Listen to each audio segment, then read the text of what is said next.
Buenas tardes. Voy a presentar un poco acerca de lo que son las personas en el derecho romano y tenemos cuatro tipos de conceptos dentro del ámbito en el derecho romano sobre este título. Concepto de persona, que es el primer concepto. Tenemos la etimología y el ámbito jurídico. La etimología en aquel tiempo significaba la máscara o semblante humano que utilizaban los actores para el fin de aumentar la voz. Y en el ámbito jurídico, eh, en el etimológico era un vocablo para personas, a los hombres libres. En el ámbito jurídico, el sujeto de derecho a aquellas que el ordenamiento jurídico reconoce la capacidad de intervenir a una relación jurídica. Eran obligados a tener una conducta. Ese fue el concepto de persona. Atributos de personalidad tenemos 4 puntos diferentes: el nombre, domicilio, patrimonio y personalidad jurídica. El nombre pues era un vocablo que servía para designar a las personas. El domicilio era el lugar en donde radicaba la persona. Patrimonio pues sus cosas tangibles, y la personalidad jurídica se entiende como la condición de un sujeto como un centro de imputación de derechos y deberes. El siguiente concepto son las personas físicas. Estos eran los seres humanos que reunían ciertos requisitos establecidos por el derecho romano. Tenemos varios requisitos que se le pedían para pertenecer a ser una persona física del derecho dentro de Roma.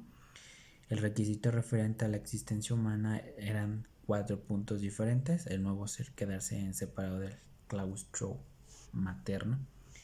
El otro punto era que naciese vivo y visible,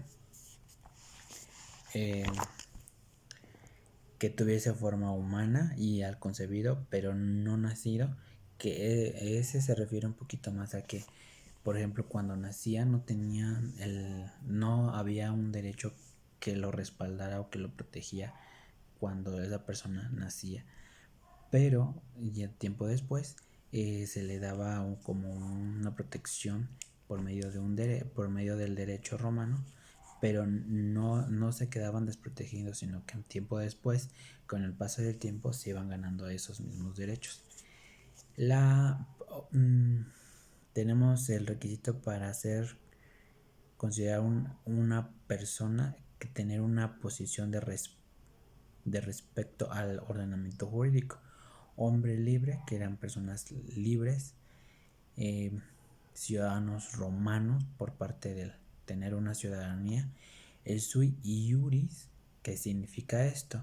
Consiste en la posición que un individuo tiene al ámbito de relaciones familiares, de la cual depende de acrecentar o disminuir su capacidad jurídica. Y el último era el status family, que es, que el status family y el sui iuris consisten y se entrelazan mucho. Causas que modificaban a la persona. El ordenamiento greco-romano limitó la capacidad jurídica a algunos, no a todos, en situaciones particulares. Por ejemplo, había 4 conceptos: libertos, infames, por una religión o por pertenecer a una clase o grupo social. Por ejemplo, los libertos estaban excluidos por el Senado, y los infames eran aquellos que tenían una mala reputación. Por causa de la religión, en ese tiempo en Roma había solamente una religión en el cual se llamaba, era cristiana, que en el cual todos tenían que seguir la misma religión, y si no lo hacías había una limitante. Y por pertenecer a una clase o a un grupo social, en aquel tiempo no todos tenían los mismos privilegios. Por ejemplo, si eras plebeyo,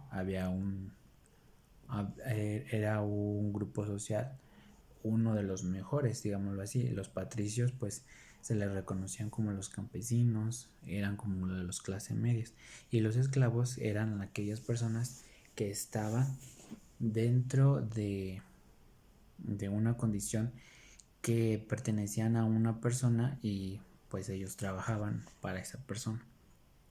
Y igual había limitantes, no todos tenían el mismo el mismo o la misma plenitud que cualquier otro individuo. La pérdida de la personalidad en el derecho romano acepta las posibilidades de un individuo variar su posición en relación con su libertad. Como había 3 puntos: máxima, media y mínima. La máxima se suponía la pérdida de libertad. El que era libre caía en esclavitud. La media era la pérdida de la ciudadanía romana. Y la mínima supone la pérdida de la condición del sui ius, o sea que como se relaciona al status family, se quitaba sobre la familia ganatisca, pero no perdían la ciudadanía romana. El último concepto parte de que lo que fue las personas en el derecho romano es la persona moral, entidades jurídicas de las personas físicas que adquirían personalidad jurídica, también llamadas jurídicas, colectivas, sociales y abstractas.